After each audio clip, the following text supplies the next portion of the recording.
guys, and welcome back to another episode of Feed and Focus for Remote Work and Digital Nomads podcast. My name is Angela Shurina. I'm your brain coach, and I'm here to bring to you all the brain tools you can use to feel, look, and do your absolute best. This podcast used to be about health, nutrition, and it still kind of is, but also it's much more about the brain's user manual, right? How to use our brain better to do everything in life better. This couple of days, I'm reading another book. I didn't even pay attention to the title because it was recommended by a friend, actually. It's something like Smarter.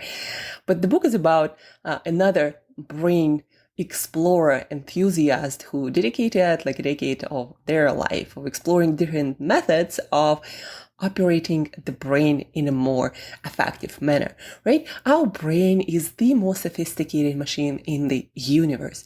And nobody ever told us how to use it to help us to reach our goals, our destinations, our aspirations faster. So in this podcast, guys, it is my mission to introduce to you these tools, this brain user manual that we've never been given.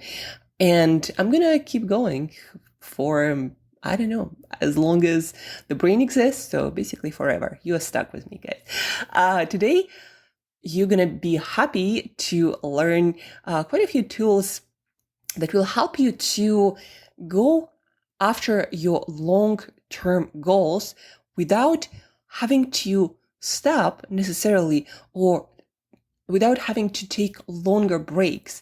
I'm talking about burnout today, guys. Burnout, the general definition is the inability of a machine or an organism to function due to overuse. And in a human being, in our society, burnout usually is talked about in a work scene, right? When you lose interest for work, you don't perform well, you kind of just always tired and fatigued. And that's when they say, you need to take a vacation. But one thing, burnout is not just a work thing. It's a whole body, whole life phenomena. You cannot be burned out at work and be totally fine and excited at home. It just never happens. Like, I've never seen anyone going through this, being burned out at work, but all excited at home. Even if you take the vacation, until you get through this recovery process, you're still going to be burned out, even though you won't have to work. And in our environment, if you're not careful, you can actually have a vacation and still end up feeling burned out. And it might become a long-term thing. So guys, it might really be dangerous to not manage your own resource. Burnout, it's all about actually not managing your brain's dopamine system, not allowing it to recover properly. In our environment, we have so much stimulation. We use this dopamine system to make us go, to make us work, to do things on purpose, right? Every time we're working on getting some reward, whether it's in our mind, where that reward is work-wise or fitness-wise or in your health goals, whenever we are doing, especially something challenging, dopamine system is always used, and it's kind of a gentle system. I believe it is designed to make us use our energy and other resources mindfully, so we just don't burn out and die, right? And so when we use it more and more and more without stopping, it gets down-regulated. And what it means is your system either starts producing less dopamine and it makes you not want to do anything to save your resources, to recover, right? Or your dopamine receptors get desensitized. One way or the other, you start feeling like not doing much, not excited about life or anything, because excitement usually leads to action. You just kind of like blah, right? And you just want to don't do much. And that's what burnout is all about. And it's all about this dopamine system. And our environment is dangerous because the same dopamine system is stimulated by things that stimulate our senses a lot. Or they stimulate our reward pathways. Like, for example, on social media, why it is so very dopamine stimulating is because that is about social connections. And social connections is a very rewarding for our species thing. We need to be connected. We need to be in society. This is our biological survival need. And a lot of dopamine is released when we feel like we're getting more and more of those connections, or we are interacting in a social way, even though it is through the way of technology, but we're still getting those dopamine hits, and in a way that is so unnatural. Like in nature, you would not get so much stimulation, but in our social media world, we do. And then stimulating foods, processed foods with a lot of added sugars and flavors and fats also ramp up our dopamine system much more than natural foods would. And then we have gaming, and then we have TV, all these exciting shows, right? And then we go and chill, but instead we end up having loud parties with a lot of music, maybe even recreational drugs, or maybe even overdosing on caffeine all the time. All of that is overstimulating, overusing our dopamine system. And you may end up using all these stimulating things, not even doing that much at work, and you end up feeling overworked and burned out and just not wanting to do anything, not because necessarily, again, you, like our parents, worked a lot physically, but because you just overstimulated yourself with social media misuse, with processed foods, with a lot of TV, with a lot of different things. Maybe you drink too much caffeine, you consume too much, maybe you smoke. Nicotine is a huge dopamine stimulator, right? A lot of things. And just being always on this go, go, go mode and never just relaxing, taking it easy, staying disconnected, right? But let me actually get into the list that I wanted to introduce to you. I believe now you understand what dopamine is doing, how it works, at least on the level of on the surface level, right? Not necessarily, I wouldn't say I understand it deeper on a super like cellular molecular level, but I do understand how this mechanism works in the brain and what it does in our life. So I created this list, 10 ideas to prevent burnout, neuroscience research based, and I kind of accumulated from different books and articles and research, and I put it online on this app called NotePD, and it got more than 10,000 views, I think by now. What is it now? Let me see, 13,700 views, and I made a reel out of it for TikTok, and that got 9 saves and like 400 views. But saving means people consider it very useful. And very simple tools, guys, and it will help you to manage your burnout. And what's most importantly, if you're working on something long term and you don't want to have to take long vacations and breaks because you overworked yourself, then you got to use these tools, because you might not be, again, overworking yourself with your passion. You might be misusing your phone, and that might be contributing a lot to your burnout. So how to prevent burning out? Number 1, have lazy days. No work, no learning, no planning. I believe also this is a problem in our society. When we have off days, we're not actually off.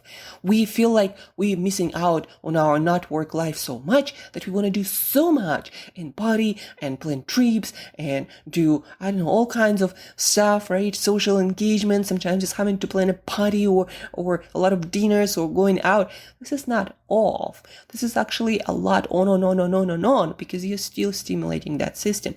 Off day means going to the beach, laying on the beach, staring into horizon, or going for a long hike without listening to anything, without engaging with your phone, right? Maybe having a friend or two, having slow conversations. That's what off is. Or just lying on the couch and doing some lazy reading or nothing at all. That's what off is.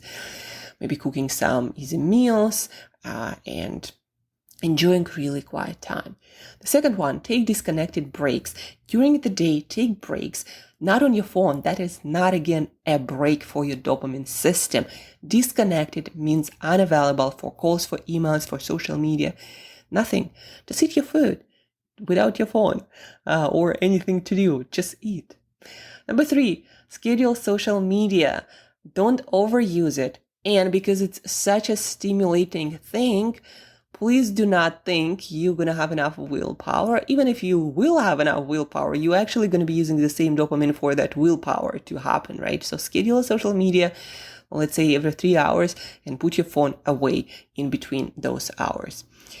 Number 4, turn off notifications. Guys, you cannot be tied and be available 24/7. That's going to be keeping your brain in on mode. All this grasping for the next call, email, beep, vibration. It doesn't allow you to be off, to chill, to disconnect, and to just start restoring some of those neurotransmitters like dopamine to keep going after when you're done.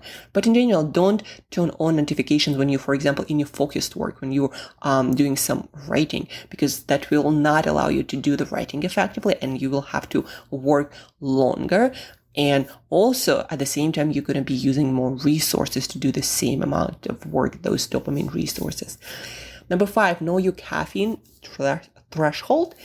Mine is about 100 milligrams. It's like 1.5 shot of espresso, or 1 espresso shot and some chocolate and some matcha as a supplement, right? Starbucks venti, for example, is 400 plus. For most people, it means anxiety. And if you didn't know that, guys, they use caffeine in anxiety studies to induce anxiety. And all it takes is a little bit more than Starbucks venti. So manage your caffeine. That actually stimulates your dopamine by a lot. No added sugars. Eat fruit for sweets. It's not about the amount, guys. It's about the interface. It's about the procession of the foods. It's about the way how it's delivered that stimulates your dopamine and make it spike so high. And that contributes to your burnout. So processed foods, especially sugars, guys, eat natural stuff. The difference is how they made, not in calories. Don't overdo games, porn, and loud music. Games, porn, loud music, high intensity interval training. If you do all these activities that are highly dopamine dependent, you're gonna overshoot your threshold and you're gonna burn out again, not from work, but from playing games or too much loud music. Number 8, cut down party weekends. Again, loud music, a lot of social interactions. This is not the off time for your brain, not when your dopamine is concerned, right? So cut down on party weekends and instead have hikes, go to the beach, do some meditation, some introspective work, have naps, read some easy book, something that feels chill, right? Number 9, spend time in nature without podcasts. Being in nature or just going for a walk and at the same time listening to a lot of podcasts. Can you imagine your brain is trying to analyze your environment and at the same time make sense of what you're listening to and maybe remembering and learning this information? That is not exactly the off time, right? Do not consider it the off time.